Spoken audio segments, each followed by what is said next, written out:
Good afternoon, everyone. Good afternoon.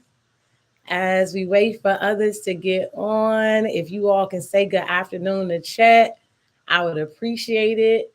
We are talking about being the healthiest version of ourselves in 2024. Good afternoon.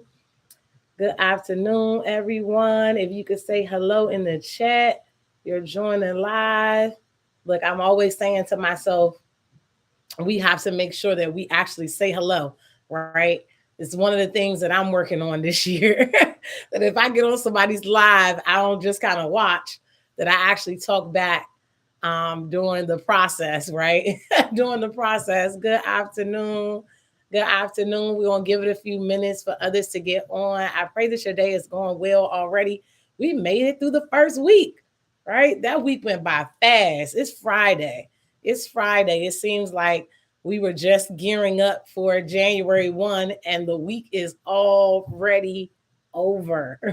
Look, one more day in this week. And I'm like, wow, that flew by. Good afternoon. Good afternoon. As you're coming in, say hello. I'm going to be talking about optimum health, and we're specifically talking about the best six doctors around and how you can actually begin to put those doctors into practice in your life, and some easy and quick ways to really put these things into practice. We're talking about lifestyle. We're talking about continuing this journey in our health, and really honestly not getting caught up in this whole like cycle. That's what I'm gonna call it. This whole cycle of bad health, right? And not taking action. So a lot of times we are not as healthy as we could be or we should be, but we struggle with the action. We struggle with taking action to get into good health, right? To get a routine of good health. So I'm gonna give you some strategy this afternoon on how to take your health into your own hands. One of the things that stood out to me today as I was just reading some studies and doing a little research is that our healthcare system in the US is one of the most expensive healthcare systems in the world.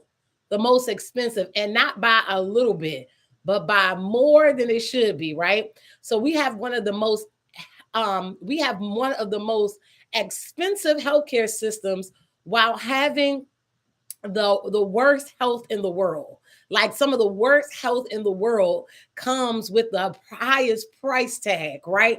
That is ironic. That is very ironic to me that we would be paying the highest premiums, we would be paying out the most money, and then a significant amount more than most countries for their health insurance, and have the worst health. Um, it looks like Taiwan has recently been named the best healthcare system in the world. And so I thought about that and I was just like, wow, you know, we thrive in this country off being sick. Off being sick.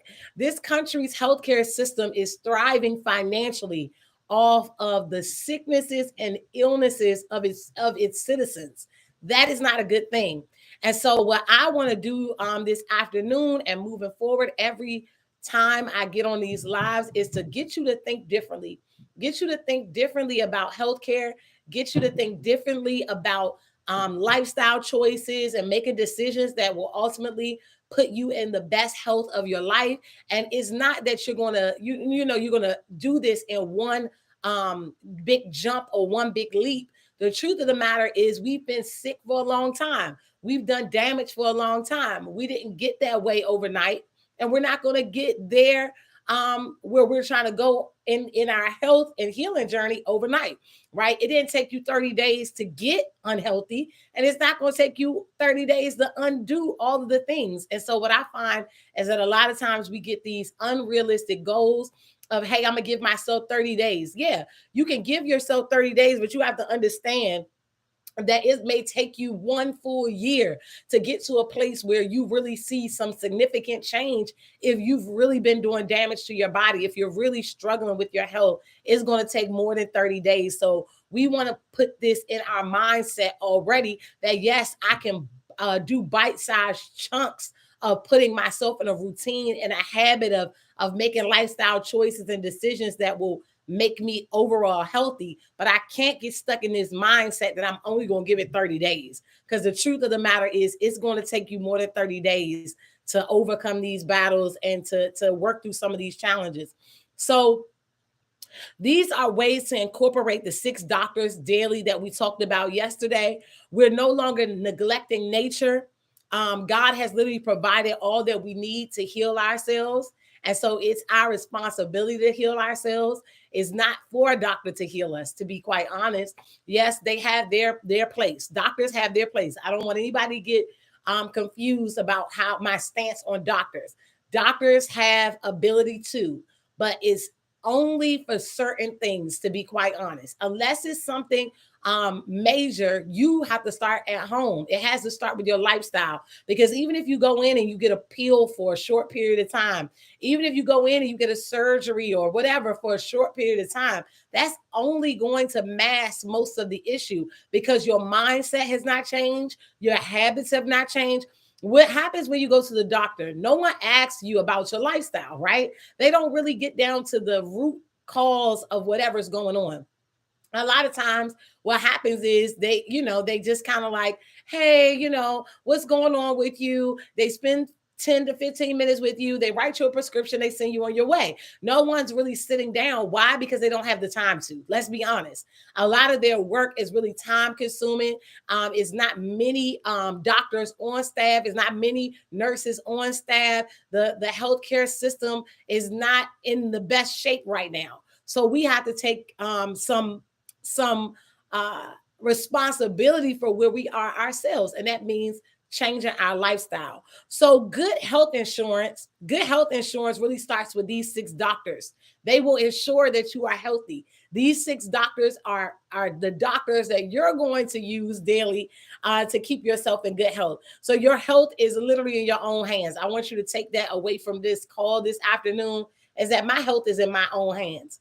It's not no one's else responsibility to help me to become the best version of myself. I'm becoming responsible for it. So listen, America, like I said, pays the most in healthcare around the world, but we aren't the in the top of the healthiest places in the world. And we find that not only are we not at the top, but we don't even provide the best forms of healthcare. So sick people literally are funding our healthcare system. Do you see how ironic that is? That's just like the weirdest thing to say out of my mouth. But when I really thought about it, I'm like, no, we are really seeing the healthcare system grow financially, literally because of people who are sick. Literally, we're funneling people into a sick care system. And that's really, I've heard someone say that before. It's a sick care system, not a health care system. And that really is true. So sickness can't thrive in a healthy body. When your body is healthy and you're in optimum health, your body is created to literally fight off sickness and disease, right? Your immune system was created to fight for you, right?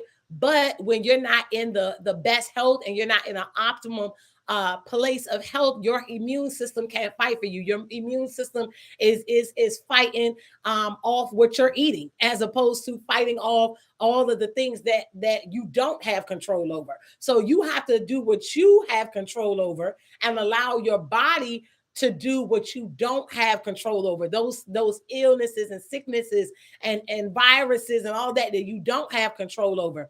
And what did you hear everybody saying during the pandemic? What were all the doctors and physicians and healthcare people saying during the pandemic? They were literally saying during the pandemic, everybody who was dying during that time, they were saying it was because of underlying health issues that was causing that sickness to thrive. Sickness does not thrive in healthy bodies. It thrives in sick bodies. So when your body is already going through sickness, your body's already going through disease, your body is already, really, really beat down and toe down, guess what? It's going to allow that sickness to thrive. And then your immune system won't function as it should. It won't function properly as it should to fight off and ward off these diseases. So taking matters into our own hands means that we have a part to play in this journey, okay? We have a part to play in this process, in this journey.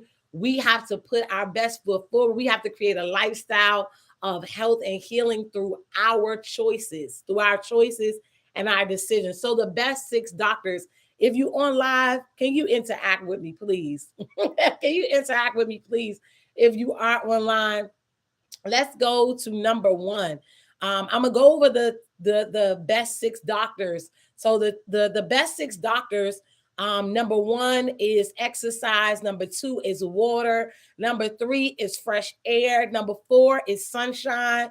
Number 5 is a good diet. Number 6 is rest. Okay. So listen, those are the top 6 doctors, but I'm going to tell you really quickly how we can implement. I'm not going to hold you long because I just want you to understand how you can begin to implement those 6 doctors we talked about on yesterday.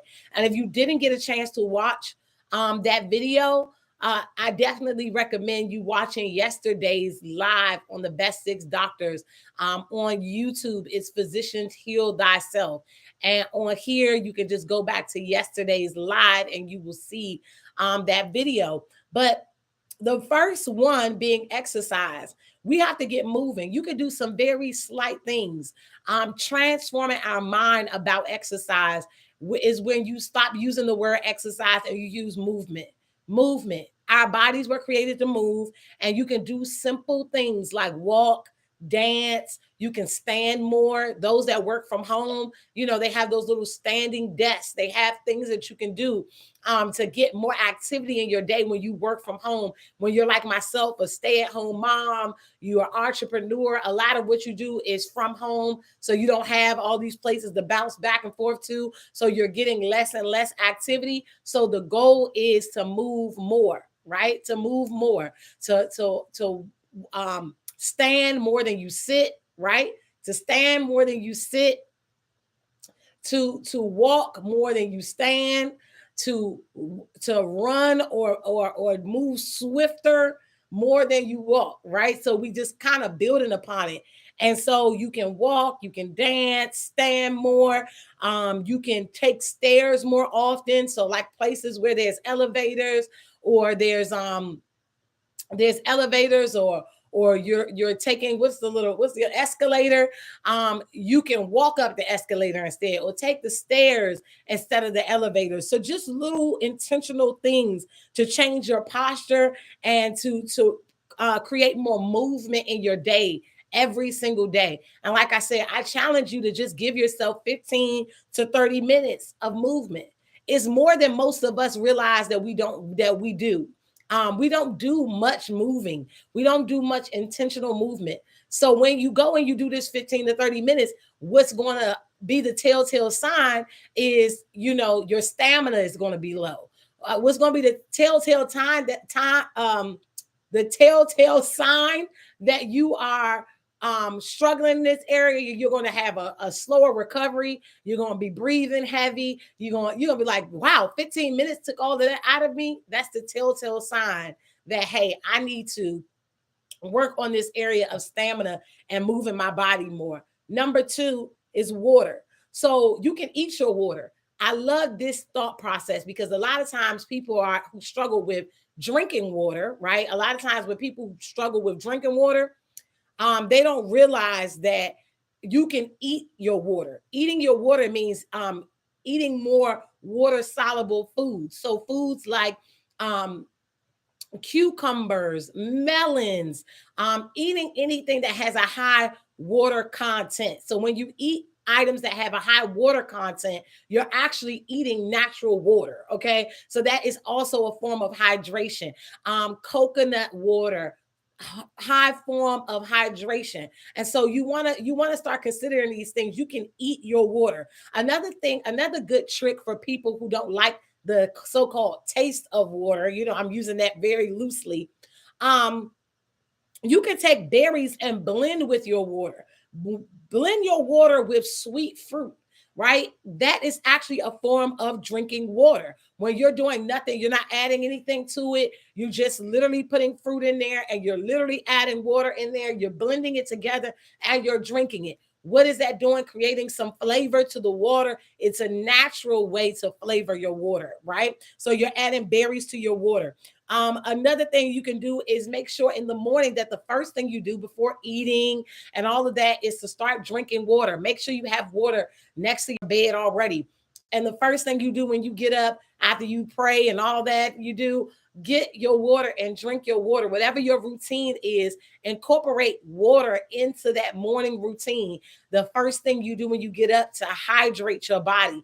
That is a great way to start creating a habit of getting more water in your system. Make it fun. Give yourself a challenge. You know, they have those little special cups. They have those little, things that make you feel good about drinking the water, right? So that's one of the ways that you can get more water into your system. Number 3 is fresh air, right? So this is intentionally taking deep breaths. When you're out and about, when you're riding to the grocery store, don't be so quick to run into the store. Don't be so quick to run back to the car and then run back into the house. Take a moment. It doesn't have to be long, 5 minutes, 10 minutes. Stand there, take a couple of deep breaths. And when doing that intentionally, what this does is it purifies the lungs. It helps to increase, your respiratory function. This is helping you to also clean waste and toxins out of your lungs and out of your airways. So taking some intentional deep breaths, and that has a lot of benefits outside of just toxins. It also helps with your mood. It also helps you, to really help with your emotions and your mindset. Number four is sunshine. So the same thing as number 3 is being very intentional, taking some moments, not rushing in and out of locations, and taking the moment when it is a nice, sunshiny, beautiful day, taking 10 to 15 minutes to be in direct sunlight. Okay. Direct sunlight. This is not meaning you got to be out there for hours and hours.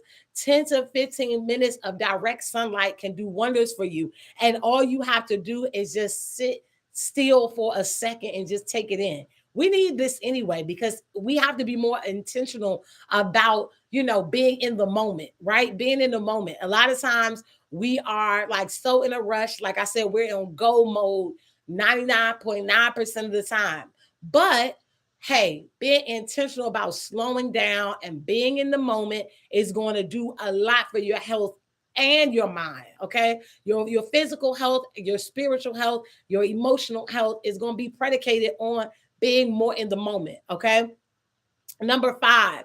Number 5 is a good diet. And I'm going to help you with this. I'm not talking about a good diet in the form of, eating a certain amount of food so that you can lose weight to have a certain look or a certain shape. I'm talking about the literal lifestyle choices, the diet you consume on a daily basis.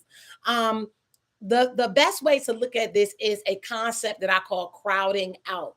This concept of crowding out, it is literally a way to help you to not be overwhelmed or get to a point where the diet that you're choosing is super drastic on your body. The best way to look at it is, instead of focusing on what you can't have, focus on what you can have, right? Instead of focusing on what you can't have, focus on what you can have. I can eat all the fruit I want. I can eat all the vegetables I want. I can eat all of these items that I want. I can eat them, and I can consume as much as I want. And so in that process, instead of me saying, well, I can't eat chips, I can't drink soda, I can't do this, I can't do that. Instead, I'm starting to add more of what I can have, to the point that I'm eating so much of what I can have and what's good for me that it actually causes me to crowd out the junk, right? So that's one of the best concepts that I've ever come across and taught and actually put to practice, is that I can eat as much of these fruit and vegetables I want. And so as a result, I stopped eating so much sugary snacks because of the fact that I was eating so much fruit, so much vegetables. I wasn't hungry. I wasn't hungry. So then quite naturally, I stopped buying certain things because it became a habit for me to eat the right things. So I wasn't telling myself, no, I can't have this, I can't have that. I was just buying more and more of the things that I could have and eating those things more often than I was eating the junk. So crowd out rather than trying to force out, right? Rather than overwhelming yourself with such drastic changes all at once. The last of the six doctors, the last being rest. So your body always tells you that you need to rest, but you don't listen to your body, right? Your body is like aching, paining. When I am really tired, my legs feel like noodles. They feel like they just get limp. When I'm really tired, my legs tell me, they give it up. Okay, they be like, nah, I don't want to walk again. I don't want to do nothing. My legs are literally my alarm, that the fact that I need to sit down and really give myself some rest. And you may find that it's some part of your body that tells you, hey, you're tired, get you some rest. But you, instead of getting rest, you try to force yourself to continue, to do more and more and more. Our bodies were also created to rest. Our bodies need rest. Okay. So the goal is to give yourself rest. So listen to your body and then create non-negotiable times that you will rest. Put yourself on a bedtime. Give yourself a bedtime. It's okay as an adult to have a bedtime, a non-negotiable time where you're going to give your body rest. Create an environment that causes you to rest. Because sometimes we don't have environments that make us feel restful. So that's why our sleep is not peaceful. Create an environment in your bedroom that makes you well rested, right? So maybe that is having a diffuser with a certain scent. I like to have tea tree. I like to have my diffuser going because it helps with my sinuses. When my sinuses are acting up, I don't sleep well, right? If anybody else is like me, when your sinuses are acting up, you are like unable. I mean, I'm just like, even in my sleep, I can feel it and it does not allow me to get good rest. So I have to create an environment with my diffuser, with my essential oils to make sure that my sinuses do not dry out, because otherwise that's going to steal my ability to be able to rest, right? So creating that environment. Hey, I can't have my phone too close to me. I can't have my phone on my bed. People be having their phone under their pillow while they sleep. Get that phone out of your bed, put it on the other side of the room. Trust me, 911 works for anyone who has an emergency.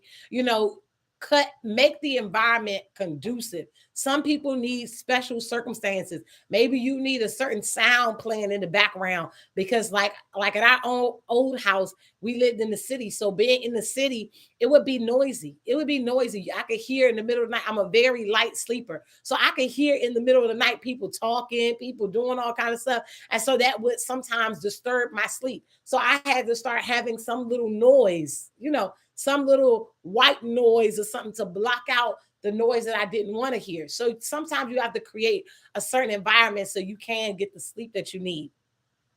So those were all of the six doctors in very simple ways. I feel like all of the things I described are things that you can do very easily, right? That you can incorporate very easily daily that would do wonders for your health, right? And you don't have to make these drastic big deal of a situation to be in a better health for 2024. All you literally have to do is make small adjustments, and it's going to do big wonders. Small adjustments are going to make big wonders in your health, and all you have to do is put these things into practice every single day, right? Every single day, doing little small acts that'll make you more and more healthy. So I'm gonna share this with you guys, and then I'm gonna let y'all know. I know let y'all go. I know it's Friday, and so Fridays people are doing things. People are closing up the week. They're getting ready to go and enjoy the weekend.